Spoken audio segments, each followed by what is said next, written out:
रहीम। आज का हमारा लेक्चर है मिल्टन पैराडाइज लॉस्ट, उसकी बुक 1 और बुक 9 का टेम्पटेशन सीन जो है वो इंक्लूडेड है आपके सिलेबस में। तो आज हम इसको पढ़ेंगे।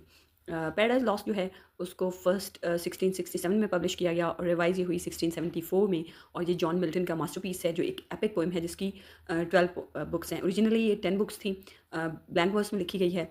और ये ह्यूमैनिटी की जो फर्स्ट डिसोबीडियंस है, fall of Saturn, loss of Eden, इस तरह की थीम्स को डिस्कस करती है।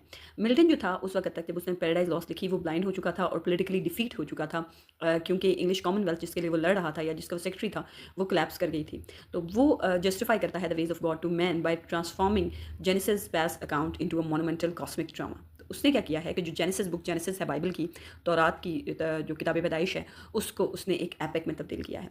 तो ये जो लेक्चर ही ये 2 पिवोटल सेक्शन में डिवाइड है। पहला बुक 1 जिसमें हम देखेंगे fall of the rebel angels, Satan की रेलिंग स्पीच और building of pandemonium.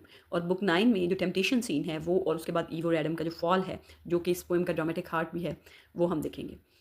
Traditional epic conventions ये आपने ज़रूर गौर से देखनी है, न सिर्फ पैराडाइज लॉस्ट के लिए बल्कि जो एक मॉक एपिक हम पढ़ेंगे अलेक्जेंडर पोप की, the rape of the lock, उसके लिए भी ज़रूरी है क्योंकि एपिक की सारी कन्वेंशन जो हैं वो पोप ने फॉलो की हैं। तो जो एपिक की पहली कन्वेंशन होती है वो होती है इन्वोकेशन ऑफ द म्यूज़, यानी आप म्यूज़ से ये रिक्वेस्ट करते हैं कि वो आपके अंदर जो है वो एक इंस्पिरेशन पैदा करे और एक ऐसी सिफ्त पैदा करे जिससे आप बेहतरीन शायरी कर सकें। तो इसकी जो बुक 1 है वो इन्वोकेशन है हेवनली म्यूज़ की, द होली स्पिरिट के लिए। इसने जो म्यूज़ के बजाय होली स्पिरिट को इन्वोक किया है मिल्टन ने। अच्छा, दूसरी कन्वेंशन ये है कि बिगिनिंग इन मीडियस रेस।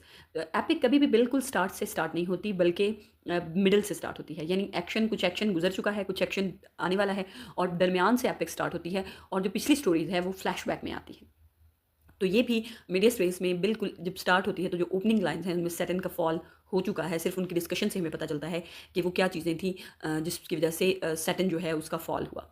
उसके बाद तीसरी जो कन्वेंशन है एपिक के लिए चीज़ ज़रूरी है वो है ग्रैंड स्केल, बहुत बड़ी होनी चाहिए। छोटी मोटी बातों के लिए एपिक जो है वो नहीं लिखी जाती, छोटे इंडिविजुअल इश्यूज़ के लिए। तो इसमें कॉस्मिक सेटिंग है, हेवन है, हेल है, केओस है, एक नई क्रिएटेड अर्थ है। इसके बाद कैटलॉग ऑफ वॉरियर्स आते हैं। कैटलॉग ऑफ वॉरियर्स में कि कौन कौन जंगजू है, उनकी खुसूसियात, वो कहाँ कहाँ से बिलोंग करते हैं। तो बुक 1 में एक लिस्ट आपने पढ़ी भी है फॉलन एंजल्स की, जिसमें बताते हैं कि मोलोक कौन है, बेलियल कौन है, मेमन वगैरह वगैरह कौन है। एपिक सिमिलीज होती हैं। एपिक सिमिलीज आम सिमिली की निस्बत एक्सटेंडेड कंपैरिजन है, यानी सैटर्न को कंपेयर किया गया है, सन डिम थ्रू मिस्ट, यानी सूरज जो धुंध की वजह से थोड़ा गहना आ गया हो, वो सैटर्न है अपने फॉल के बाद। इसके अलावा भी हमने बहुत एपिक सिमिलीज पढ़ी हैं, जैसे कि वो लेवियाथन की एक लंबी सी डिस्क्रिप्शन देता है कि इतना बड़ा उसके साइज़ को करने बताने के लिए।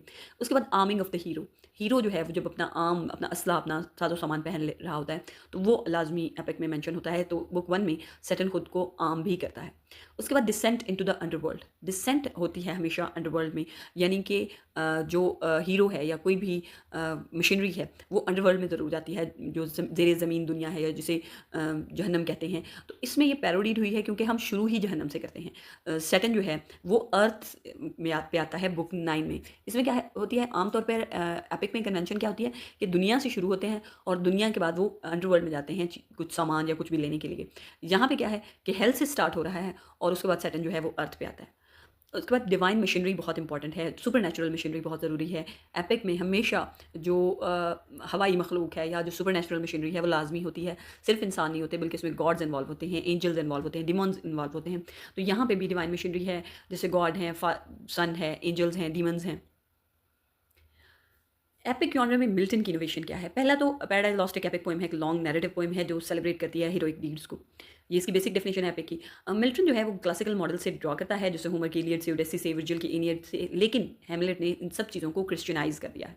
पहला तो इन्वर्टेड हीरोइज्म है, यानी सैटर्न जो है वो मैग्निफिसेंट है लेकिन वो एक ईवल एंटी हीरो है। तो आप उसको विलन कहें लेकिन जो सारा मैग्नीट्यूड है वो सैटर्न के इर्द गिर्द घूमता है। ट्रू हीरोइज्म जो है वो बिलोंग करता है द सन यानी हज़रत ईसा से और अल्टीमेटली जो एडम की ओबीडियंस है उससे, लेकिन उनके जो कैरेक्टर हैं वो इतने ग्रैंड और इतने ज़्यादा मैग्नीट्यूड वाले नहीं हैं, लेकिन वो हीरोज़ हैं। जबकि सैटर्न एक एंटी हीरो है, तो उसने मिल्टन ने क्या किया है कि हीरोइज्म को उलट दिया है। ब्लैंक वर्स है, अनराइम्ड यामिक पेंटोमीटर है, और मिल्टन ने इस राइम को कहा है the invention of a barbarous age. उसके बाद साइकोलॉजिकल इंटीरियरिटी है, मतलब हम एंजल्स और डिमॉन्स को देखते हैं कि वो थिंक करें या डाउट करें या डिबेट करें, जो कि आमतौर पे एपिक में नहीं होता। एपिक सब्जेक्ट जो है वो भी बदल दिया है। अमूमन एपिक का सब्जेक्ट क्या होता है, कोई वॉर होता है या कोई किंग की जर्नी होती है, लेकिन ये जो मैन की फर्स्ट डिसोबीडियंस है ये एक मॉरल ड्रामा है। इसके अलावा अगर आप देखें तो इन्वोकेशन ऑफ म्यूज़ को भी उसने म्यूज़ के बजाय द होली स्पिरिट जो हैं उनको जो है वो इन्वोक किया है ताकि वो ये किताब लिख सके। कैरेक्टर लिस्ट देखें तो एक तो डिवाइन हायरार्की है जिसमें गॉड द फादर यानी कि अल्लाह ताला हैं, जिसे जो ईसाइयों के अकीदे के मुताबिक गॉड द फादर हैं, इटर्नल है, ओमनीपोटेंट है, जस्ट हैं, इंसाफ पसंद, और वो जानता है, अल्लाह ताला जो हैं वो जानते हैं कि फॉल के बाद जो है उसका मतलब ये नहीं है कि ईवल जो है वो प्री डेस्टिन्ड है। प्री डेस्टिन्ड का मतलब मुकद्दर पहले से लिखा हुआ नहीं है, बल्कि वो डिमांड करते हैं ओबीडियंस और अपने जो हज़रत ईसा हैं द सन, उनके थ्रू जो है मर्सी ऑफ़र करते हैं। ये द सन जो है ईसाई अकीदे के मुताबिक है, लेकिन यहाँ पे चूँकि मिल्टन एक क्रिश्चियन है तो वो उसको द सन कह रहे हैं। उसके बाद द सन है क्राइस्ट, हज़रत ईसा, खुदा के जो वर्ड्स और पावर हैं वो उनके थ्रू आए हैं और वो वॉलंटियर करते हैं ह्यूमैनिटी को रिडीम करने के लिए। बुक 3 में हुआ है, जैसे कि मैंने आपको क्लास में भी बताया था कि ईसाई अकीदे के मुताबिक हज़रत ईसा का जो क्रूसिफिक्शन है उसके बाद जो तमाम ह्यूमैनिटी है वो रिडीम हो गई है। In book 9 he observes the fall but does not intervene directly. Book 9 में वो देखते हैं फॉल होते हुए, लेकिन वो इंटरवीन नहीं करते। रफेल जो हैं, इसराफील आर्च एंजल हैं जो कि एडम को और ईव को सैटर्न के बारे में वार्न करने के लिए बुक 5 to 8 में भेजे जाते हैं। उसके बाद है फॉलन एंजल्स जो कि हम बुक 1 में देख चुके हैं। सैटर्न है जो पहले ल्यूसीफर था जिसका मतलब था लाइट बेरर और बहुत ही ग्लोरियस आर्कएंजल था, लेकिन प्राइड ने उसे खुदा के अगेंस्ट रिबेल करने पर मजबूर किया। बुक 1 में वो डिफीट के बाद उठता है, अपने जो साथी हैं उनको इकट्ठा करता है और अहद करता है कि the mind is its own place. और बुक 9 में वो सर्पेंट में एंटर होता है और ईव को टेम्प्ट करता है। बिल्ज़बब जो कि मैं आपको बता चुकी हूँ बाल ज़बूल के नाम से इसकी पूजा की जाती थी, सैटर्न का सेकंड इन कमांड है और वो प्रपोज करता है कि हम खुदा की जो नई क्रिएशन है यानी ह्यूमंस उनको करप्ट करते हैं। मौलक वारलाइक डेवंस है और ये जंग को पसंद करता है और ये चाहता है कि हम आसमानी ताकतों के खिलाफ डायरेक्ट जंग करें। बेलियल जो है उसके मुकाबले में हिपोक्रिटिकल है, मुनाफिक है और वो स्मूथ टंग डिमन है और वो जो है वो चाहता है कि हम स्लॉथ और डिबॉचरी और धोखेदही से हम जीत हासिल करें। मैमन जो है वो एक ग्रीडी डेमन है और वो चाहता है कि हम हेल में एक कंफर्टेबल किंगडम बनाएं। सिन जो है वो सैटर्न की डॉटर है और वो हेवन में उसके सर के थ्रू पैदा हुई थी और वो गेट्स ऑफ हेल को गार्ड करती है, जबकि डेथ जो है वो सैटर्न और सिन का बेटा है, यानी सैटर्न ने एक इंसेस्टस रेप किया और उसके बाद पैदा हुई डेथ। और ये डेथ है ये टेरराइज, डेथ इसमें मेल कैरेक्टर है, डेथ जो है वो टेरराइज करता है गेट्स ऑफ हेल को, डरा के रखता है। ह्यूमैनिटी के अगर आप कैरेक्टर्स देखें तो ह्यूमैनिटी में एडम है जो फर्स्ट मैन है, जो खुदा के इमेज पे क्रिएट किए गए हैं, रैशनल हैं, स्ट्रॉन्ग हैं, ईव से मोहब्बत करते हैं और वो डिसेप्शन की वजह से फॉल नहीं करते, यानी वो शैतान के धोखे में नहीं आते, बल्कि थ्रू ओवर मैनली लव, अपनी मोहब्बत के लिए, क्योंकि वो कहते हैं कि ईव ने तो फल खा ही लिया है तो अगर ईव मर जाएगी तो मैं जिंदा रहकर क्या करूँगा, तो वो भी फल खा लेते हैं। इसी तरह ईव जो है वो फर्स्ट वुमेन है, एडम की पसली से क्रिएट की गई हैं, ब्यूटीफुल हैं, क्यूरियस हैं, स्लाइटली इन्फीरियर हैं अकल में, लेकिन डिग्निटी इक्वल है और ये है वो जिन्हें सर्पेंट के खुशामद और आर्ग्यूमेंट्स ने धोखा दिया। साथ एक एलिगोरिकल फिगर सर्पेंट है। सैटर्न जो है वो एक सोते हुए सांप की बॉडी में एंटर होता है और उसकी ब्यूटी और सटलिटी को यूज़ करता है ईव को अप्रोच करने में। डिटेल समरी में देखें तो बुक 1 में सबसे पहले इन्वोकेशन है और सब्जेक्ट है। मिल्टन हेवनली म्यूज को इन्वोक करते हैं और कहते हैं कि women's first disobedience and the fruit of the forbidden tree whose mortal taste brought death into the world and all our woe, यानी ये यहाँ से स्टार्ट करें कि हमारे जितने भी तकालीफ हैं वो सारी इंसान की पहली डिसोबीडियंस से और उस ममनुआ दरख्त के फ्रूट खाने से आई थी जिसकी वजह से मौत दुनिया में आई। उसके बाद वो डिवाइन एलिमिनेशन मांगते हैं और अपना पर्पस स्टेट करते हैं कि do justify the ways of God to man, खुदा का जो इंसान के साथ ताल्लुक है उसको जस्टिफाई करें। लाइन्स 27 से सैटर्न की डिस्क्रिप्शन स्टार्ट होती है, 83 तक जाती है और बिल्कुल सेंटर में इन मीडियस रेस सीन्स ओपन होते हैं। एक बर्निंग लेक है हेल की और सैटर्न जो है अपने फॉल से शॉक होकर हॉरिबल लैंडस्केप को देखते हैं, danger terrible on all sides around. उसके जो लेफ्टिनेंट्स हैं बेल्ज़ेबब वो उसके साथ लेटा हुआ और सैटर्न उससे पहली बार बात करता है कि what do the field be lost, क्या हुआ अगर हम हार गए, all is not lost the unconquerable will, सब कुछ हमने नहीं खोया है, जो नाकाबिल तस्खीर इरादा है हमारा, and the study of revenge immortal hate, और हमारा जो इंतकाम है और हमारी जो लाफानी नफरत है वो ख़त्म नहीं हुई है। और फिर वो ऐड करता है कि वो कभी खुदा के सामने नहीं झुकेगा और डिक्लेयर करता है कि the mind is its own place, it can make a heaven of hell और हेल ऑफ हेवन, ये सब कुछ आपके दिमाग की कारस्तानी है, ये जन्नत को जहन्नम और जहन्नम को जन्नत बनाकर पेश कर सकता है। लाइन्स 84 से लेकर 191 तक बेल्ज़ेबब का रिस्पॉन्स है और उसके बाद सैटर्न की रेजिलियंस है। तो बेल्ज़ेबब जो है वो पूछता है कि अगर क्या ये वही ग्लोरियस एंजल्स हैं जो कि एक दफ़ा खुदा के साथ खड़े होते थे, उस पर सैटर्न रिप्लाई करते हैं कि better to rule in hell than serve in heaven, और उसके बाद वो अपने साथियों को बुलाता है। अच्छा, सैटर्न का ये जो जुमला है ये बहुत ही मशहूर हुआ है। अच्छा, हमें इस पर ये याद रखना चाहिए कि सैटर्न जो है मिल्टन की ख्वाहिश ना होने के बावजूद Saturn appears to be a hero, और उसकी वजह यह है कि मैं पहले भी आपको बता चुकी हूँ कि जो मिल्टन है वो कॉमनवेल्थ के कोलैप्स करने के बाद फॉल से गुजरे हैं, उनका जो दुश्मन है चार्ल्स टू वो अब तख्त पर है और he is like a fallen angel, वो जो कभी कोर्ट का हिस्सा था, जो कोर्ट का इंपॉर्टेंट पर्सन था, अब वो आउट ऑफ रिस्पेक्ट है और आउट ऑफ वेल्थ है और उसके सब सारे रिसोर्सेज खत्म हो गए। तो इसमें बहुत सी इंस्पिरेशनल कोर्स जो हैं वो उनमें सेटिन के बजाय मिल्टन बोल रहे हैं, जिनमें से एक लाइन ये है कि better to rule in hell than serve in heaven, यानी हेवन की गुलामी करने से बेहतर है कि आप हेल में बादशाही करें। लाइन 192 से 375 तक फॉलन एंजल्स का राइज है। सेटन खुद को लेक से उठाता है, उसकी शील मून की तरह है, उसका स्पीयर एक पाइन ट्री की तरह है, उसका जो नेज़ा है, और उसके बाद वो शोर तक आता है और फॉलन एंजल स्वाम करते हैं लोकस्ट या बीज की तरह, जैसे टिड्डियाँ या शहद की मक्खियाँ उड़ के आती हैं वैसे भाग के आते हैं। और नरेटर उनका नाम बताता है जो कि पेगन गॉड्स से ड्राइव किए गए हैं, यानी जितने जो बुत हैं जिनको पूजा जाता है उन सारों के नाम जो हैं वो फॉलन एंजल्स के नाम पे आते हैं, मोलोक, किमोस, बालेम, एस्ट्रोथ, बेलियल, मेमन। मिल्टन सिस्टमेटिकली इनको ह्यूमराइज करते हैं, जिसमें पेगन डीटीज को एक्चुअली वो डिमॉन्स हैं, ठीक है। उसमें एपिक सिमिलस हैं कि फॉलन एंजल जो है वो फ्लीट ऑफ शिप्स की तरह है जैसे सी में, या स्वाम ऑफ बीज हैं स्प्रिंग में, जैसे बीज वो इकट्ठी आती हैं, इस तरह वो ढेर सारे हैं और वो सारे के सारे सेटन के इर्द इकट्ठे हो जाते हैं। लाइन्स 376 से लेकर 522 तक सेटन की फिर एक स्पीच है अपने साथियों को, जिसमें वो अपनी असम्बली से खिताब करते हुए कहता है कि अवेक, अराइज और बी फॉर एवर फॉलन, कि उठो जागो नहीं तो हमेशा के लिए गिर जाओगे। वो उन्हें याद करवाता है कि वो इमोर्टल हैं, वो लाफानी हैं और उन्हें ट्रूली डिस्ट्रॉय कभी भी नहीं किया जा सकता। और वो अफवाह बताते हैं कि खुदा ने एक नई वर्ल्ड क्रिएट करने का फैसला किया है और एक नई क्रिएचर जिसको इंसान कहते हैं, और वो शायद जो है दुनिया को, ये लोग कहते हैं कि हम लोग जो है दुनिया को इंतकाम के तौर पर तबाह कर देंगे। 523 से लेकर 60 तक ये फैसला करते हैं कि अब एक पैंडेमोनियम जो है, एक बड़ा सा जो है वो हॉल बिल्ड किया जाएगा, और मेमन की डायरेक्शन में डिमोन्स जो हैं वो माइन करते हैं गोल्ड और एक पैंडेमोनियम बनाते हैं, जिसका मतलब है ऑल डिमोन्स प्लेस, और ये हेल का कैपिटल है और ये एक बड़ा प्लेस है। और जो लेसर डिमोन्स हैं वो श्रिंक कर जाते हैं और इतने साइज में श्रिंक कर जाते हैं ताकि वो उसके अंदर फिट आ सकें, और ये बड़ा ही ग्रोटेस्क था कॉमिक मूवमेंट है, क्योंकि इससे पहले जो शैतान थे वो बहुत बड़े बड़े साइज़ में थे। और उसके बाद शुरू होती है हाई काउंसिल, या जिसे इकबाल ने कहा है इब्लीस की मजलिस शुरा।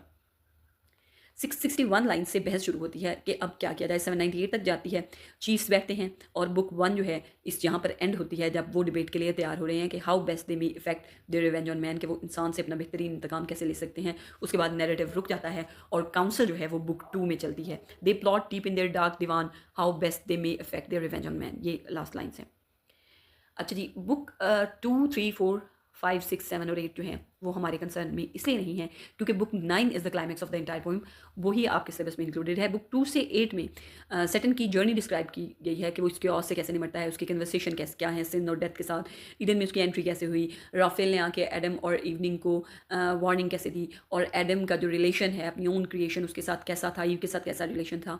और बुक 9 है जो आती है मोमेंट ऑफ क्राइसिस में, जहाँ पे वो फैसला कन मोमेंट है जिसके बाद एडम का फॉल डिसाइड हो। ओपनिंग लाइन देखें 47 तक तो मिल्टन का एक प्रोलॉग है, जिसमें अब मिल्टन अनाउंस करता है कि अब वो टर्न करेगा सैड सब्जेक्ट मैटर की तरफ, और अब वो क्लासिकल एपिक की जो फेबल्ड वॉर है उसको रिजेक्ट करता है। नॉर्मली क्या होता है कि इन सारी डिस्क्रिप्शंस के बाद वॉर होती है, ठीक है, और लेकिन यहाँ पे कोई वॉर नहीं होती बल्कि सिडक्शन है, टेम्पटेशन है। तो वो फिर एक बार म्यूज़ को इन्वोक करता है और डिक्लेयर करता है कि I now must change these notes to tragic foul distrust and breach disloyal. यहाँ पे चूंकि धोखाधड़ी से जो है वो अपने दुश्मन को जेर किया गया है, तो इसलिए जो टोन है वो ट्रेजिक हो जाती है। He wants that this poem is not about battles and heroic deeds but about the better fortitude of patience and heroic martyrdom, क्योंकि इसके बाद जो है वो मार्टायरडम और तकालीफ और वो सारा कुछ आएगा, तो ये कोई बैटल नहीं है। लाइन 48 स्टार्ट होती है 191 तक के ईडन की एक मॉर्निंग है, और उसमें ईव सजेस्ट करती हैं कि वो एडम और ईव जागते हैं। ईव प्रपोज करते हैं कि वो अपनी मेहनत जो है वो डिवाइड कर लें, बजाय इसके कि वो दोनों एक जगह पे काम करें। एडम जो है वो जन्नत के किसी और हिस्से में चले जाएं और ये ईव किसी और हिस्से में, ताकि दोनों मिलकर ज़्यादा काम कर सकें। एडम इस बात पे रेजिस्ट करते हैं और कहते हैं कि जो टेम्प्टर जो है जिसके बारे में हमें राफेल ने वार्न किया था कि वो आपको टेम्प्ट करेगा, कि वरगला लेगा, वो शायद नज़दीक ही हो। तो इस पर ईव इंसिस्ट करती हैं कि वो वीक नहीं है। How are we happy still in the fear of harm, कि अगर हम ऐसे ही डर डर के रहेंगे नुकसान से तो हम खुश कैसे रहेंगे। और एडम फाइनली इस बात को मान लेते हैं, अगरचे उन्हें शक है खतरे का। अब ईव अकेली हैं और नैरेटर नोट करता है O much deceived much failing hapless Eve. Lines 192 से 384 तक सेटन जो हैं वो सर्पेंट में एंटर होता है। सेटन दोबारा ईडन में एंटर हुआ है। पहले उसे बुक 4 के एंड पे एक एंजल गार्ड ने डिटेक्ट कर लिया था और बाहर निकाल दिया था। अब उसने सारी रात जो है वो क्रिएचर ढूंढी है जिसको वो इनहेबिट कर सके, जिसमें वो समा सके और वो आराम से अंदर जा सके। तो उसने चुना है सर्पेंट को। अच्छा, सांप जो है वो बड़ी ही खूबसूरत मखलूक जो है वो समझा गया है इस मौके पर। कहता है कि बहुत ही खूबसूरत है, अपराइटर है और बीस्ट में से सबसे सटल है। तो वो उसमें एंटर होता है और अकेले ईव को वो पा लेता है। सेटन ईव को देखता है और हैरान होता है उसकी ब्यूटी पर। Her graceful innocence, her every year of gesture of least action overawed, his malice. He is momentarily stunned, stupidly good, but his fierce hate returns. पहले तो वो शॉक हो जाते हैं उसकी खूबसूरती थे से, लेकिन फिर उसकी नफरत जो है वो वापस आ जाती है। अब लाइन्स 385 से लेकर 493 तक वो अप्रोच करता है ईव को और स्लिदर करता है अपराइट, जैसे कि उस ज़माने में कहा जाता है कि सर्पेंट कर सकते थे, यानी बिल्कुल सीधा। अब वो ईव से बात करता है और ये पहली बार है कि किसी जानवर को बोलते हुए ईव ने देखा है। और सर्पेंट पहले उसको फ्लैटर करता है, यानी wonder not sovereign mistress of the world to find me thus accomplished, हैरान ना हूँ मुझे इतनी अहम बात करते हुए। और उसके बाद वो क्लेम करता है कि मैंने एक सर्टन ट्री से खाया है जिसकी वजह से अब मुझ में स्पीच आ गई है, रीज़न आ गया है और विजडम आ गई है। 494 से 548 तक वो उसको इशारे देता है उस ट्री का जो कि खुदा की तरफ से मना है कि इसका फल तुमने नहीं खाना। और वो कहता है कि ये ट्री ऑफ नॉलेज है। अब ईव जब उस ट्री को देखती है, रिकग्नाइज करती है, तो कहती है कि ये तो फॉरबिडन ट्री है। और वो एक्सप्लेन करती है कि खुदा की कमांड कि तुम इसके खाने के बाद तुम तक मौत आ जाएगी। तो सर्पेंट इस चीज़ को चैलेंज करता है और कहता है व्हाट इज़ डेथ पॉसिबल, और मौत है क्या? और if death then death is not one stroke, और अगर डेथ है भी तो ये कोई एक झटका नहीं है, as I suppose, but many and delayed. तो ये आहिस्ता आहिस्ता और लेट आने वाली चीज़ है। तो अगर आपको याद हो तो इसी तरह जो है वो फास्टस अपने आप को तसल्ली देता है जब उसे हेल के लिए मेफिस्टोफेलिस आमादा करना चाहता है। तो फास्टस खुद को कहता है कि क्या है हेल, कुछ भी नहीं है, और अगर है भी तो देखी जाएगी, कुछ इस किस्म की लाइन वो बोलता है। अच्छा, लाइन 549 से लेकर 612 तक टेम्पटेशन स्पीच है जो कि सर्पेंट देता है आर्ग्यूमेंट के। पहला वो एम्पिरिकल प्रूफ देता है कि I have eaten and not only live but thrive, ना तो मैंने खाया है और ना तो जिंदा हूँ बल्कि फल फूल रहा हूँ। अब ये झूठ है क्योंकि वो तो डीमन है डिस्गाइज में, वो तो सर्पेंट है ही नहीं। दूसरा, वो खुदा पर झूठ बांधता है। वो कहता है कि God said you would die but I am proof otherwise, कि खुदा ने कहा तुम मर जाओगे लेकिन मैं तो जिंदा हूँ, और इसलिए शायद खुदा ने तुमसे इसलिए झूठ बोला कि तुम्हें वो लो रखना चाहता है। तो ये वो खुदा पे झूठ बांधता है, बहुतान बांधता है। उसके बाद वो कहता है कि the fruit is food for divinity. वो कहता है कि फ्रूट शायद तुम्हें भी गॉड बना दे, तुम्हें भी गुड और इवल की पहचान हो जाए। और खुदा ने मौत नहीं रोकी बल्कि तुम्हारा जो है वो एलिवेशन रोकी है, तुम्हारा बालातर होना रोका हुआ है ताकि तुम उसकी बराबरी न कर सको। और यहाँ पे वो नाशुक्री सिखाता है, इनग्रेटिट्यूड। वो कहता है why should God keep this goodness from you, खुदा तुमसे ये अच्छाई क्यों, भलाई क्यों दूर करना चाहता है। You shall be as gods knowing both good and evil as they know. और यहाँ पे वो उसको ईव को इनग्रेटिट्यूड पे उभारता है और उसके अंदर लॉजिक से। अब ईव लिसन करती है उसको, और सबसे पहले वो मेस्मराइज है क्योंकि एक सर्पेंट बात कर रहा है। उसके बाद वो फ्रूट को देखती है, fair to the eye tempting to the taste, क्योंकि वो आंखों को बहुत अच्छा लग रहा है तो उसके दिल में एक ख्वाहिश, एक लालच पैदा होती है उसको टेस्ट करने की। 613 से 733 तक अब आया है फॉल ऑफ ईव। अब ईव खुद में रीज़न करती है, खुद में बहस करती है कि सर्पेंट ने खाया और सर्वाइव किया, तो इससे पता चलता है कि बोल रहा है, इसका मतलब इसको भी अकल मिल गई है। वाई वुड गॉड, फिर वो खुद को आर्ग्यू करते हैं। जब आप बुराई करने पे आबादा होते हैं ना, तो आप खुद को जस्टिफाई करना शुरू हो जाते हैं कि हम ये बुराई इसलिए करें और ये नहीं, ये तो बुराई नहीं, ये अच्छाई है। हमने जैसे डिस्कस किया था कि जैसे हम सूद का कारोबार करते हैं तो हमारे पास उसके लिए बहुत सी जस्टिफिकेशन आ जाती हैं। इसी तरह वो खुद में जस्टिफाई करती है कि देखें, अगर खुदा ने इस फल का कोई मकसद नहीं रखा तो खुद उसे उगाया क्यों? शायद इसका जो मना करना है वो हमारी नेकी का इम्तिहान था, और अब मैंने इतना इम्तिहान दे दिया तो अब मैं बिल्कुल ठीक हूँ। और जितना ज़्यादा वो उस फ्रूट को देखती है उतना ही उसकी ख्वाहिश जो है वो शदीद होती जाती है, और अब वो तोड़ लेती है फ्रूट को और खा लेती है। इमीडिएटली क्या होता है कि earth felt the wound and nature from her seat sighing through all her works gave signs of woe, यानी जो ज़मीन है वो शॉक हो जाती है, जो नेचर है वो उसने अपने सारे साइन शो किए हैं गम के और दुख के।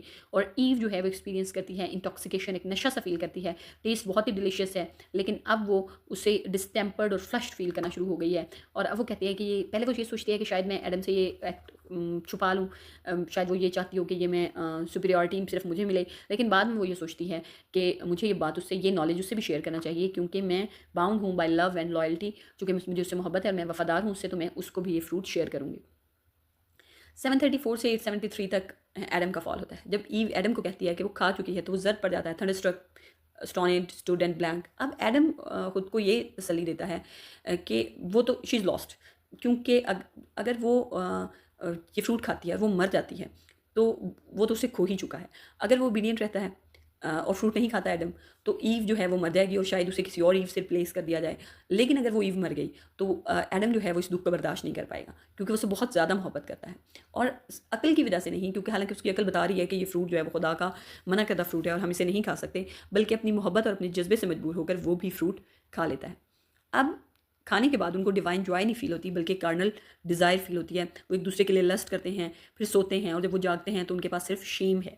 उसके बाद वो रियलाइज़ करते हैं कि वो नेकेड हैं, उनके ऊपर कपड़े नहीं, तो वहीं वो अंजीर के पत्ते, फिग लीव्स देखते हैं और वो उससे अपने आप को छुपाने लगते हैं। 874 से 1004 तक पोस्ट लेप्सेरियन डिस्कॉर्ड है। पोस्ट लेप्सेरियन कहते हैं जो भी वाक़यात फॉल ऑफ एडम के बाद हुए उन्हें पोस्ट लेप्सेरियन कहते हैं। तो उसके बाद एक तनाज़ा सा, एक लड़ाई सी कॉन्फ्लिक्ट सा पैदा हो जाता है। अब एडम और ईव अपनी लस्टफुल स्लीप से उठे हैं, अब उनके अंदर गिल्ट है, एक्यूजेशन है, इल्ज़ाम लगा रहे हैं, शर्म है। एडम ईव को ब्लेम करता है कि आउट ऑफ माई साइट, और ईव सर्पेंट को ब्लेम करती है, और वो अब एक दूसरे की तरफ देख नहीं पा रहे, उनकी हार्मनी टूट गई है। और ये बुक एंड होती है, this set them down to weep, not only tears rained at their eyes but high winds worse within. यानी उनके अब वो रो रहे हैं और अब उनके अंदर एक गिल्ट आ गया है और उन्हें अंदाज़ा हो गया है कि उन्होंने क्या गुनाह कर लिया है। इंपॉर्टेंट कोटेशंस देखें बुक 1 की, तो of man's first disobedience and the fruit of that forbidden tree whose mortal taste brought death into the world and all our woe. ये ओपनिंग लाइन्स हैं, पोएम का सब्जेक्ट बताती हैं। और एक बहुत इंस्पिरेशनल कोट है सेटन की, वट दो the feel be lost, all is not lost, the unconquerable will and study of revenge, immortal hate and courage never to submit or yield। कि बेशक हमने सब खो दिया है लेकिन नाकाबिले तस्खीर इरादा नहीं खोया, और ना ही रिवेंज और वो इमोर्टल हेट और जो हमारा हौसला है जो कभी भी हमें झुकने नहीं देगा वो भी तक है। The mind is its own place and in itself can make a heaven of hell, hell of heaven. कि सब जो है वो आपके माइंड सेट पे डिपेंड करता है, आप जन्नत को जहन्नम और जहन्नम को जन्नत बना सकते हैं। इसी तरह better to reign in hell than serve in heaven है, अवेक अराइज और बी फॉरएवर फॉलन। ये है Pandemonium the high capital of Satan and his peers, जब वो हेल में पैलेस बना रहे हैं। उसके बाद इसी बुक 1 में रेफरेंस देते हैं बुक 9 को कि the infernal serpent he it was whose guile stood up within we and revenge deceived the mother of mankind। इसमें वो पहले से बता रहे हैं कि जो इन्फर्नल जहन्नमी सांप है, इसका जो धोखा है एनवी और रिवेंज से भरा हुआ, ये मदर ऑफ मैनकाइंड को डिसीव करेगा। बुक 9 की क्रिएशन को देखें तो मिल्टन का प्रोलॉग है कि I now must change those notes to tragic foul distrust and breach disloyal. और उसके बाद ईव जो है वो जब अकेले काम करना चाहती है तो कहती है कि for solitude sometimes is best society. ठीक है, फिर नरेटर जब साइड में जाकर बताता है कि O much deceived much failing hapless Eve, के लोगों को पता चल जाता है कि अब ईव पे कोई बुरी आफत आने वाली है। हिज फियर्स हेट रिटर्न, जब सैटर्न पहली बार स्टन होता है ईव की ब्यूटी से तो फिर वो अपने आप के अपने हेट को रीगेन करता है। Wonder not sovereign mistress of the world, ये सर्पेंट जो है ईव को फ्लैटर करना शुरू हो गया है। You shall be as gods knowing both good and evil as they know, वो कहता है कि तुम खुदाउन जैसी हो जाओगी और तुम भी अच्छाई और बुराई का इल्म पालोगी। ग्रीडली शी एनग्रॉयड विदाउट रिस्ट्रेंट, और अब ईव जो है उसने फ्रूट खाना शुरू कर दिया है। Earth felt the wound and nature from her seat sighing through all her works give us signs of woe. ये वो हैं जब जैसे ही उन दोनों ने फ्रूट खा लिया है उस वक्त ईव ने फ्रूट खाया, उसके बाद जो नेचर का रिएक्शन है। ही स्क्रिपल्ड नॉट टू ईट, यानी पहले उसने सोचा कि ना खाए, अगेंस्ट हिज बेटर नॉलेज, अपने इल्म से, नॉट डिसीव्ड। एडम ने धोखा नहीं खाया but only overcome with female charm, जो उसकी साथी है उसके शहर में आकर जो है वो उसने वो फल खाया। They sat them down to weep not only tears rained at their eyes but high winds worse within. ये एंड है बुक 9 का, जो कि उनके लॉस ऑफ पीस और इंटीरियर क्योस को बता रहा। क्रिटिकल थीम्स को देखें तो हीरोइज्म रिवर्स्ड है, सैटर्न को एज एंटी हीरो आप देखते हैं। बुक 1 में सैटर्न जो है वो हीरोइक साउंड करता है, उसकी डिफाइंस को देखें, उसकी एंड्योरेंस को देखें, उसकी लीडरशिप को देखें, लेकिन मिल्टन उसको केयरफुली अंडरमाइन करता है। सैटर्न का जो करेज है वो क्या है, वो कहता है ये ऑब्ड्यूरेट प्राइड है। उसकी जो रेलिंग स्पीचेस हैं वो सारी झूठ हैं। उसके जो क्लेम है फ्रीडम के, वो असल में उसका हेट से इंस्लेव हो जाना है। और ट्रू हीरो क्या है, वो बुक 3 में आते हैं द सन, यानी हज़रत ईसा, जिन्होंने वॉलंटियर किया कि वो ह्यूमैनिटी के लिए मर जाएंगे, और अल्टीमेटली एडम जो कि रिपेंट करता है गुनाह करने के। ब्लेक कहते हैं कि मिल्टन की जो Milton was of the dwells party without knowing it, कि शायद मिल्टन को पता नहीं था लेकिन वो डेवल की पार्टी है, क्योंकि सैटर्न को इतना ग्लैमराइज कर लिया, इतना मैग्निफिसेंट दिखाया है कि ऐसे लगता है कि मिल्टन इज़ सपोर्टिंग हिम। मैंने आपको पहले भी कहा था कि जो बेस्ट लाइन्स हैं वो मिल्टन को सैटर्न को मिली हैं यहाँ पे। लेकिन अगर आप गौर से देखें तो मिल्टन न्यू एग्जैक्टली कि वो क्या कर रहे हैं, क्योंकि बुराई जो है वो हमेशा मैग्निफिसेंट फील होती है, हमेशा अच्छी फील होती है, हमेशा सही फील होती है, जबकि एक्चुअली क्या है, सिर्फ लाइज हैं, झूठ हैं और फ्रॉड हैं। दूसरी इसकी थीम जो बड़ी इंपॉर्टेंट है वो साइकोलॉजी ऑफ टेम्पटेशन है। अगर आप देखें तो जो ईव की टेम्पटेशन है वो कोई क्रूड सिडक्शन नहीं है, यानी सिर्फ आके उसने बहलाया नहीं है, बल्कि मुख्तलिफ स्टेजेस पे काम करती है। तो पहली स्टेज क्या है, वो एस्टॉनिशमेंट की है। जब सर्पेंट स्पीक करता है तो ईव एस्टॉनिश रह जाती है। उसके बाद वो फ्लैटर करता है, कहता है सॉवरेन मिस्ट्रेस। उसके बाद वो इंपेरिकल एविडेंस देता है कि देखो मैंने खाया है और मैं जिंदा हूँ। उसके बाद वो खुदा के अल्फाज के बारे में शक पैदा करता है कि खुदा ने तुम्हें झूठ कहा है ताकि तुम्हें कमतर रख सके। और उसके बाद वो प्रॉमिस करता है डिविनिटी कि तुम्हें गॉडशिप मिलेगी या तुम्हारे अंदर गॉड लाइक करेक्टरिस्टिक्स आ जाएंगी। तो जो ईव की रीजनिंग अगर आप देखें तो वो कोई इरेशनल नहीं है, और ये ज़्यादा डेंजरस है क्योंकि वो फॉल्स प्रीमाइसेस में अपनी लॉजिक को यूज़ कर रही है। और ये जो फॉल है ये मॉरल एरर से कहीं ज़्यादा इंटेलेक्चुअल एरर है, क्योंकि उसे समझने में गलती हुई है। एडम का फॉल को देखें तो वो लव है या वीकनेस। एडम को डिसीव नहीं किया गया था और बड़ी अच्छी तरह उसे नज़र आ रहा था कि against his better knowledge not deceived, बल्कि वो ओवरकम हो गए थे फीमेल चार्म से। अब मिल्टन इसे कहता है कि ओवर मैनली, कि लव जो है एक विलिंग चॉइस है कि वो ईव की फेट को शेयर करे। लेकिन क्या ये नोबल है, क्या ये सही था? पार्टली कैसे कहा जा सकता है, लेकिन फिर भी चाहे ये मोहब्बत के लिए था, चाहे ये शेयर करने के लिए था, लेकिन बहरहाल ये खुदा के कमांड जो है उसको की डिसोबीडियंस थी। और एडम ने क्रिएटर के से कहीं ज़्यादा उसकी क्रिएचर को चुना। और ये पोइम सजेस्ट करती है कि जो ट्रू लव है वो होता कि वो खुदा का पे ट्रस्ट करता था कि वो इस मामले का हल निकालेगा, तो बजाय इसके कि खुद भी अपने पार्टनर के साथ वो सिन में शरीक हो जाते। उसके बाद एक और इसकी बहुत इंपॉर्टेंट थीम है, वो है फ्री विल और फोर नॉलेज की। कि मिल्टन का जो गॉड है वो डिक्लेयर करता है कि five foreknew foreknowledge had no influence on their fraud, कि खुदा पहले से जानता है, खुदा के पास गैब का इल्म है, लेकिन जो इंसान गलती करता है उसमें खुदा के इल्म, जो इल्म गैब है उसका ताल्लुक नहीं है। उसके इल्म गैब में इंसान की ख़ताएँ नहीं हैं, इंसान जो ख़ता है वो अपनी चॉइस से करता है। तो God knows what will happen but does not cause it. खुदा को जानता था कि ईव और एडम जो हैं वो वीक हैं और वो टेम्प्ट हो जाएंगे और टेम्प्टर आएगा और इनको किसी तरह सेड्यूस करने की कोशिश करेगा, लेकिन खुदा ने वो माहौल क्रिएट नहीं किया, बल्कि वो उन्होंने खुद उनकी चॉइस थी। एंजल और ह्यूमन जो है वो फ्रीली चूज़ करते हैं और उनका फॉल जो है वो खुदा का प्लान नहीं है, जो कि थ्योडाइसी जो है उसका एक सेंट्रल आर्ग्यूमेंट है कि खुदा ने उनकी गलती जो है उसको प्लान नहीं किया था। जेंडर एंड द फॉल का कहते हैं, और ये बड़ा ही डिफिकल्ट आस्पेक्ट है मॉडर्न रीडर के लिए, क्योंकि मिल्टन जो है ईव को प्रेजेंट करते हैं कि स्लाइटली इन्फीरियर इन रीजन, और Adam is for God only, she for God in him. तो मोर ससेप्टेबल है फ्लैटरी और अपेरेंस को, पहले है जो सिन करती है, और उसकी वजह से ये फर्स्ट एडम का जो ईव का जो फर्स्ट सिन है उसके बाद बड़ी लंबी मिज़ोजिनिस्टिक ट्रेडिशंस बनी कि औरत पे ये सारी तकालीफ इसलिए आ रही हैं क्योंकि वो हवा है, क्योंकि वो कम अकल है, क्योंकि वो नाक़िसुल अकल है, क्योंकि वो उसने पहले गलती की, उसने आदम को बरगलाया। लेकिन फिर भी अगर आप मिल्टन को देखें तो उसने ईव को बहुत ही डिग्निटी दी है, उसकी स्पीच जो है एडम को छोड़ने से पहले वो बहुत नोबल है। एडम का फॉल उसकी अपनी चॉइस था, वो ओबीडिएंट रह सकता था, और जो हज़रत ईसा की रिडेम्पशन है वो दोनों तक आती है, एडम और ईव तक। तो मिल्टन जो है वो अपने जो कल्चर की जेंडर हायरार्की को रिफ्लेक्ट जरूर करता है, लेकिन बहरहाल उसको कॉम्प्लिकेट करके पेश करता है। कॉस्मिक कॉन्टेक्स्ट को देखें तो फॉल ऑफ ह्यूमैनिटी कोई छोटा इवेंट नहीं है, पूरी नेचर जो है वो साई करती है। जो हज़रत ईसा है द सन, वो ऑब्जर्व कर रहे हैं हेवन से सारी क्रिएशन इफेक्ट हो रही है, और सैटर्न की विक्ट्री जो है वो टेम्प्रेरी है, उसने सिर्फ खुदा के अच्छे वर्क को स्पॉइल किया है, उसे डिस्ट्रॉय नहीं किया। और जो बुक 12 है वो एंड करेगी जब एडम और Eve hand in hand Eden से बाहर जाते हैं और the world all before them, और सारी दुनिया जो है उनके सामने है। अगर आप कंपैरिजन करें एज मिरर इमेज, तो बुक 1 में एक्सटर्नल एक्शन है, बैटल है, काउंसिल है, बिल्डिंग है।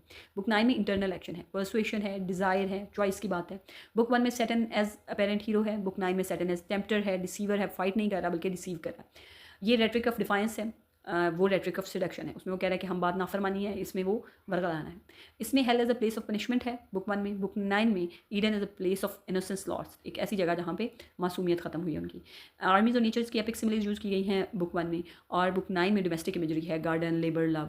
बुक 1 जो है वो एंड होती है असम्बली पे, और बुक 9 जो है वो एक लड़ाई और रोने पर और गिल्ट पर ख़त्म होती है। ये दोनों बुक्स जो हैं वो पोएम की आँख बनाते हैं। रिबिलियन आती है बुक 1 से, और टेम्पटेशन में फॉल है। बुक 9 जो है वो हार्ट है पैराडाइज लॉस्ट का। ये वो मोमेंट है जब सारी की सारी जो स्टोरी जो बुक 1 से लेकर 8 तक बिल्ड की गई थी वो कलेप्स कर जाती है।